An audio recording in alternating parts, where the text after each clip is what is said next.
Welcome back to the Range Minded Podcast, the only podcast that dares to go where some other 2A creators don't.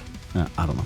I just threw that in there. But this topic that we're going to be talking about tonight might be a little spicy, might get us a little hate mail, but that's all right because I think we need to talk about it.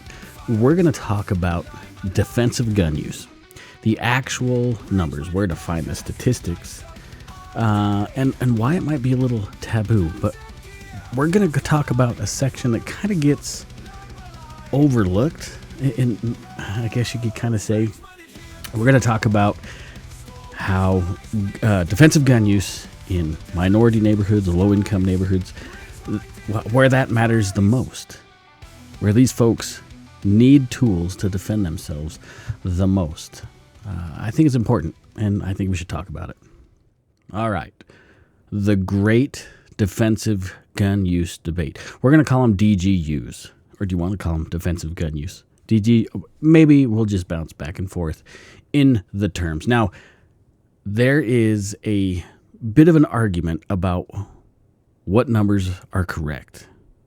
Sometimes we see really high numbers. Sometimes we see really low numbers of defensive gun use. And that's because where we get these numbers from. There were several studies done over the years. The study with the highest defensive gun use numbers comes from a guy named, I'm going to reference my show notes, so excuse me if I look over to the right here. It comes from Gary Kleck and Mark Gertz. That was in a 1995 study of defensive gun use. Now, they had a number estimated between 2.2 and 2.5 million defensive gun uses per year. That includes whether they had to pull the trigger or where just simply pulling out a handgun and not firing a shot at all was enough to stop the threat. Now, there were some complaints about how this study was taken. It was done on a phone call basis, randomly calling phone numbers, and through a series of questions and how they asked those specific questions that gave them the data that they need. It sounds like they use the process necessary to weed out anybody that's like trying to game the system or lie about stuff, but to really burrow down to folks that actually had to use a firearm for self-defense. Critics said it gave a lot of false positives, that the numbers were way too high, which that's fine. We can still go with that. Even at the low end of 2.2 million, that's still a lot. That's way more than the anti-gunners want you to believe. And by the way, I'm going to do my best to link a lot of information in the show notes. There are a lot of links that hopefully I can remember to put in down below. Some of them are these surveys, some of them are studies, some of them are news reports. There's a lot.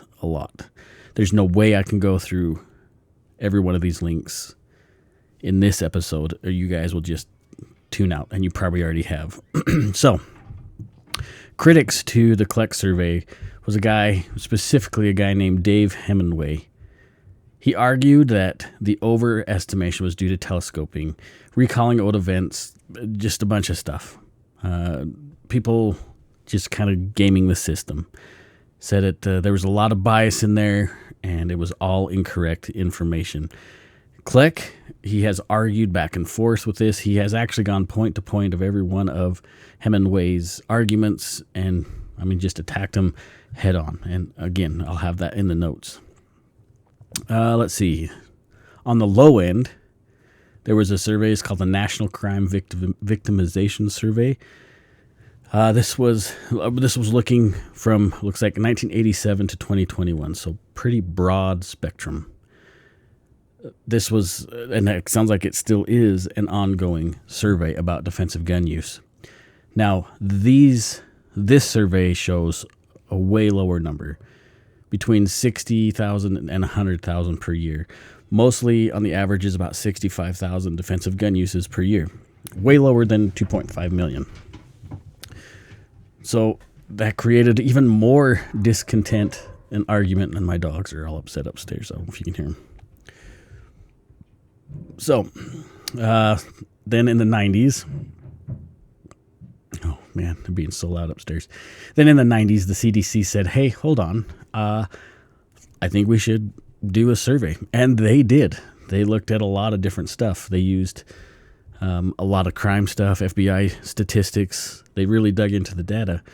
And what they found was an even higher number than Collect's survey, which I find entertaining. Almost up to 3 million, somewhere between 500,000 and 3 million defensive gun uses per year in the United States. Well, that even raised a bigger shitstorm. And then in 2013, the CDC did it again. And they still got some pretty high numbers. In fact, under pressure, apparently, allegedly, under the pressure of some gun grabber groups, the CDC scrubbed and buried that information. It was on the website. We've talked about this before. I remember seeing this stuff on their website before. So they bury the numbers, and they don't want us to see it. Now, I'll give you some stuff I want you to look up. Grab a pen. Again, I'll do my best to link all this stuff in the show notes. But if you have a way to write this down, or if you want to come back and listen to this, there's a couple things I want you to look for. So the Kleck and Gertz paper, the full research paper, is called Armed Resistance to Crime.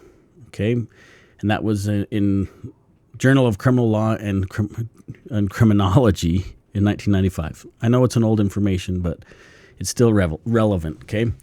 The next was that NCVS survey that we talked about that had a little fewer numbers. And that was... I'll find it. I'll find a link for it. I can't see it on here in my show notes for some reason. And then the CDC's data with all that stuff. Again, I'm going to have all sorts of links to this, but don't trust me. Look up the information yourself, okay? I know some people hate that. Just give it to me. Well, I think it's important that you look up the data so you can actually trust what you're reading. So you're not just getting an echo chamber from me. I think it's more important that you actually get a testimony of it yourself, I guess is an easy way to say it. So here's where it gets a little bit taboo. Per capita defensive gun use rates are often higher in Black or African American, I don't even know what the right word to say is anymore, African American communities and Hispanic communities. That's where we're seeing higher rates of defensive gun uses. And I think this is where people get kind of worried, right?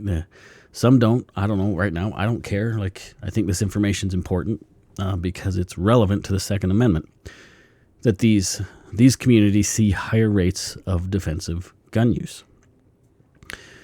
For example, a survey that was done by Georgetown, 44.3% of Black gun owners and 33.9% of Hispanic gun owners said that they had to use a gun in self-defense. That's pretty high compared to whites in this particular survey said 29.7 of whites had to use a gun for self-defense, which is pretty crazy, which points to something I think is important to think about. These minority communities have a higher issue with gun violence. We see it in Chicago, we see it in New York. I'm not saying that the whites are superior. This has nothing to do with race. This has simply to do with the communities. And I'm not saying that African Americans have a higher rate or propensity to violence either. That's not what I'm saying. What the statistics show is in these communities, self-defense uses are higher than in some of the urban or affluent areas. That's what I'm saying. All right.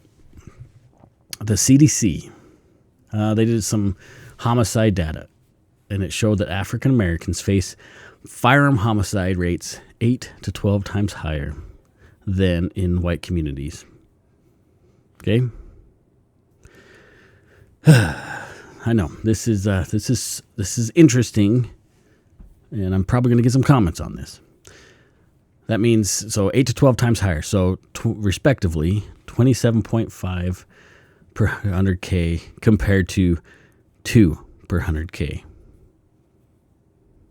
Yeah, that's pretty high. But what that does mean is law-abiding citizens are using firearms in self-defense in these high-crime areas, which is good. That supports the data that the Second Amendment is for everyone. All right? Okay. Numbers are just abstract.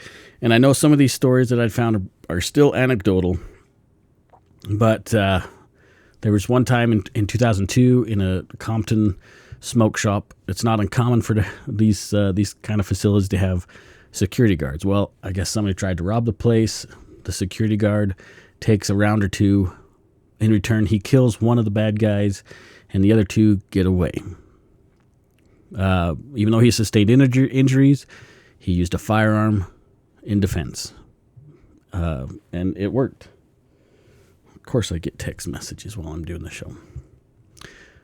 We see things in Chicago or in New York City and other areas where, though it might be a little difficult for some of these folks to get their carry permit, they are still buying firearms for self-defense. We should probably talk to, I have a buddy in Corey who's a firearms instructor in Chicago. That could be a fun conversation. All right.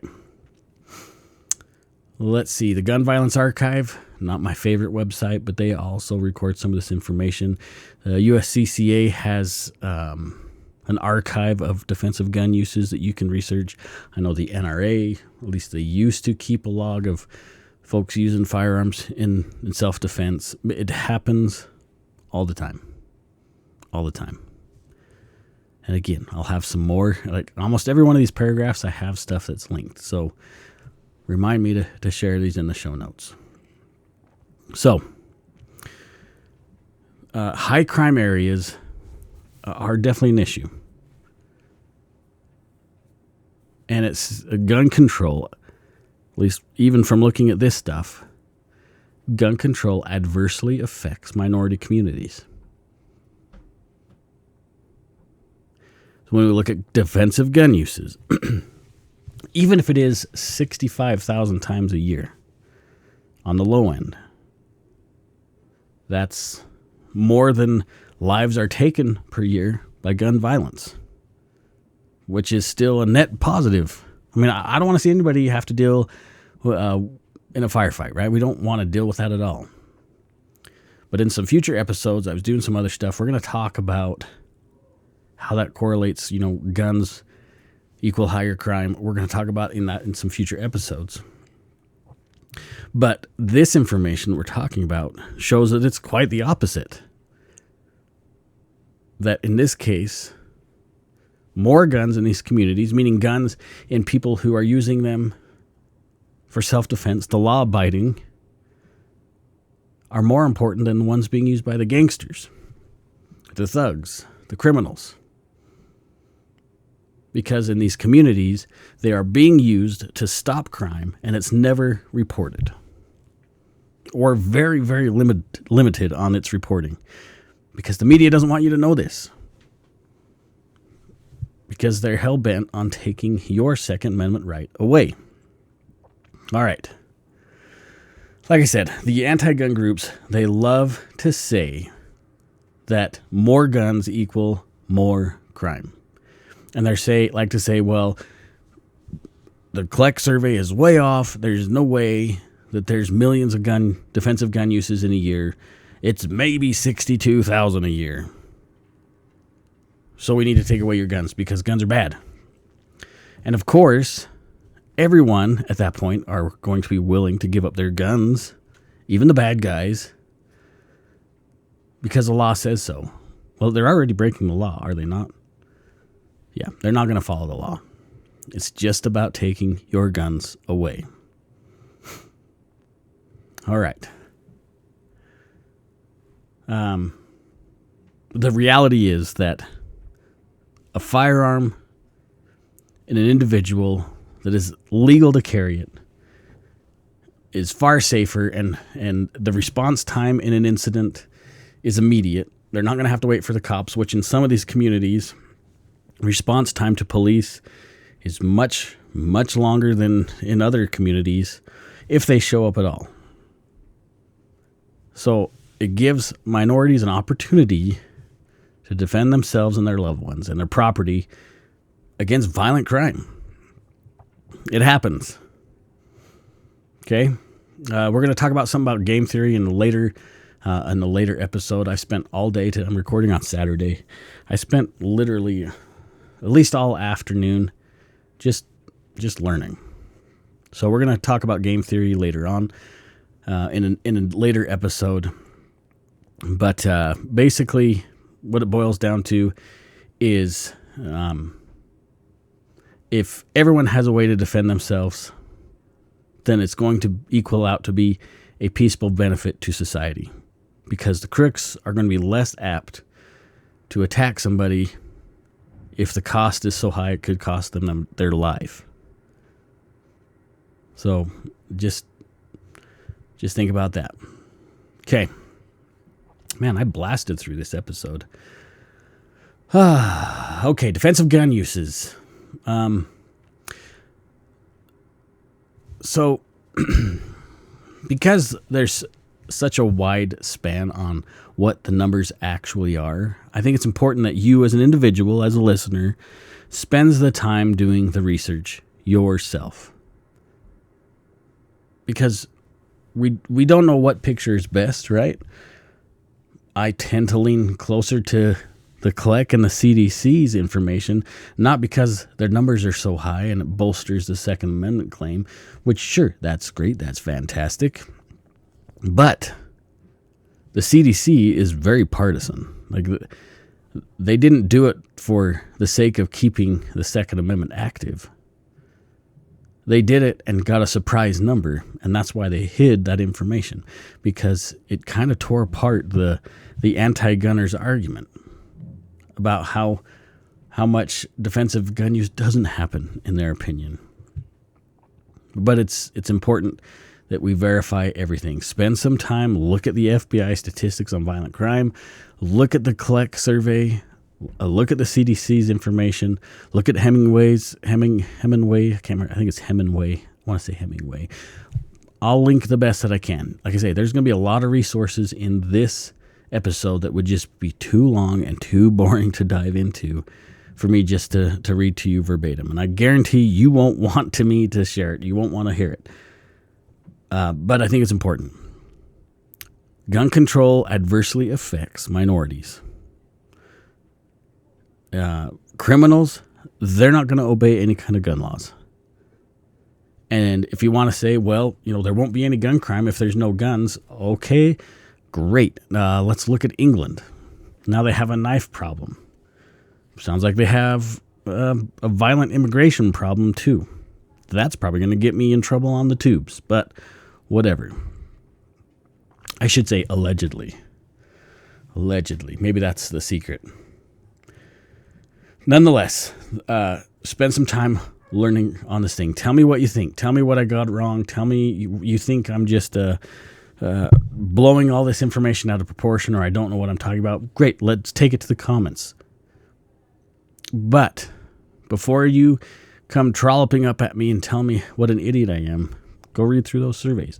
Go look at all the show notes, look at all those links, and tell me where I'm wrong. I think it's an informative action that could maybe change your mind, as I burp into the mic, maybe change your mind about your view on defensive gun uses. My goodness, why do I got the hiccups now all of a sudden? All right, let's move to something a little bit more fun. I'll be back. Well, for you it will be. Never mind. Hold on.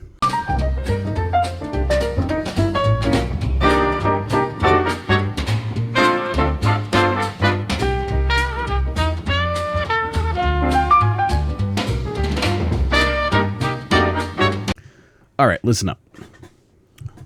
I'm not getting any younger, and obviously, I'm not getting any better looking.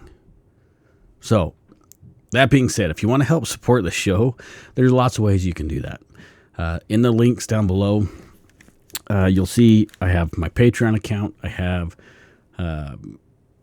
other places, other ways. I've got my shops, my stores, whatever.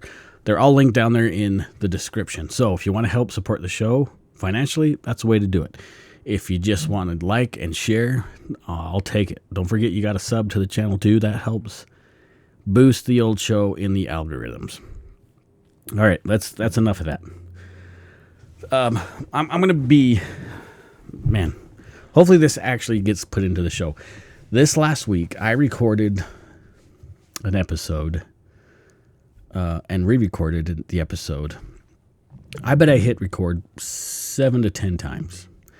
And every time I recorded, it just wasn't right. I don't know why. I think it actually sounded a little too bitchy. Is what it sounded too much like. So I'm going to be candid with you. And hopefully I can keep this completely as non-bitchy as possible. What's your profanity? Assuming it has to do with me getting sick a few years ago. Which, if you guys are long-timers, you know what happened there. It's been a frustration to me and my family, for sure. So I apologize, because the fatigue has definitely impacted how my brain has been working, how motivated I've been to getting shows out to you, how fun the shows are or have been in the past. It's been an issue, and I apologize. So just stick with me. I have some ideas for some shows that I want to do. As the weather, yesterday was super nice. This last week was awesome, but all day today, it's Saturday the 30th. It's been rain nonstop, and it's supposed to be the same tomorrow, and I think even a little bit Monday. So as far as doing some of my outside recordings, which I'd hope to do, that's probably not going to happen.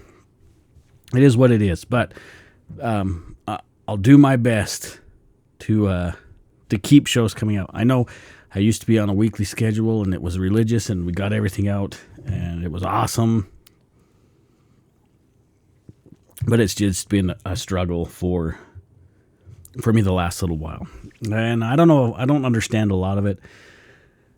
It is what it is. I just been going through some funk, if you know what I mean. I think we all hit those low spots. But together we can get out of these low spots and make the world a better place. Shut up, bitch! But so much has been happening in the gun world. Like, I've honestly, what am I, from the South? I've honestly kind of just tuned out for probably the last 2 weeks of what's really going on in the community. Just heard bits and pieces of the reality of life. There are some good things coming down the pipeline from the Department of Justice and their little community of defending the Second Amendment. I still have my concerns for this administration and everyone he's appointed. I don't know. I still get nervous. Until Congress actually ratifies some of these things, they're pretty pointless. Like, it's nothing. So currently the ATF, I do believe, is taking comments on the 34 changes that they're wanting to make. So we need to get on there and participate in that. If your state representation are supporting some of these pro-gun amendments, that a lot of them are there's some pretty good ones out there. In fact, there's some, I believe, just got introduced about completely nullifying stuff off the NFA, which should have happened in the big, beautiful bill, but the president decided not to just put that in there, and Congress failed to vote on it, which I know that's actually how it's supposed to happen. But the president could have easily said, I'm not signing this bill until this is put in, keeping his promise that he made on day one, right? Remember, he said that on day one, that we were going to see some really good changes. But we did get Pam Bondi, so, I mean, that was a plus. Uncontrollable flatulence, until finally the poor bastard is reduced to a quivering, wasted piece of jelly. Good old Pam. What I was going to say, nonetheless, if your state representatives are doing good in the 2A spots, they're pushing bills, they're co-signing on bills that are defending and fortifying your Second Amendment rights, you need to get a hold of them. Send them an email, send them a text message if they have some way to do that. honestly, X has been effective for me anyways, for my state legislator. I know they see those messages, or a staffer at least sees those messages. You need to support them every way possible. I know in the state of Idaho where I live, we just had the primaries, and a lot of very pro 2A state representatives lost their seats, which concerns me. And I believe in every deep red state that there's a movement of leftists pretending to not be leftists. So, as the citizens of this country, it is our obligation to be active participants in hiring the people we want to represent us. That means like knowing their stances, maybe a little bit of history about where they came from as far as on the political side, and making sure that the good ones get in office and we hold them accountable either way. It's going to be messier and messier as time goes on. I think we're in for a struggle, not just Idaho, but the whole country is in for a bit of a struggle in the next probably 8 to 12 years. But, you know, we deserve who we vote in, I suppose. But it's important for us to stay active and involved. Also, it's so important for us to be involved in local, meaning our state, Pro 2A groups. I know in my state we have one for sure that constantly is under attack by rhinos, constantly under attack by the rhino representation in our state. These groups need your support. They spend a ton of time, like ours, the Idaho Second Amendment Alliance. He spends time in the Capitol. He's got the ear of a few good people, making sure that our Second Amendment rights in Idaho stay where they belong. But every state has these groups, and they need more membership. They need the support. They need the financial support to help them get where they need to be, whether it be in the state or national offices, to defend something that's very, very important. Some of my research today, which will be in some of these future episodes that I referenced earlier, there's a reason that the Second Amendment exists, and it is far, far older. At least the concept of the Second Amendment is far older than what the left wants you to believe. And it has nothing to do with militia service, by the way. It is an individual right that has existed for a very, very long time. That has been recognized for a very long time. So we're going to get into that. Again, that's going to be in a different episode. That one should be actually pretty interesting when we talk about some certain people in particular, going all the way back to the 1600s. It should be fun. Again, all these show notes and stuff I've referenced. I've spent a little bit of time gathering some references for you. Yes, I used AI to help me go through these, but I have 100% verified what you're being shared. So don't worry, it's not just a blanket copy and share. I went through them. I didn't make it through a lot of these surveys. They're kind of boring, but all those resources are available for you to actually dig into. Other things going on. Let's see. I can't think of anything else. If you guys liked, for those of you that saw the Caracal episode, did you like that style of show? I'm really toying with the idea of visiting some other manufacturers inside and outside of the state of Idaho. And if I can get enough support, I can convince my wife to go to these locations. Some of them are hours and hours away from the house, so it should be fun. The reason why I have to convince her is she's the cameraman, so I can't just do it myself. I need someone to take pictures. So anyway, let me know if you liked that stuff as well. Other than that, that's it. I know this is a fairly short episode, and I hope you enjoy it. I don't know how much I'm going to delete out of it, or edit out of it. But I do need to have you do a couple of things for sure. By the way, do you like your sweatshirt? Stay free. I'm going to show you, but The dog jumped up on me and made it a mess. It was muddy outside today. See it? Stay free. Where's my camera? Stay safe. Stay range-minded. Those are the 3 things I need you to do. Stay free, stay safe, and stay range-minded. If you like this sweatshirt, it's available on my eBay shop, which is linked down below, along with a bunch of other stuff. Anyway, you guys are awesome. Peace out, Cub Scouts. Don't do dumb things, and yeah, say your prayers. Whatever. Go outside. Touch grass. Yeah, okay. See you later.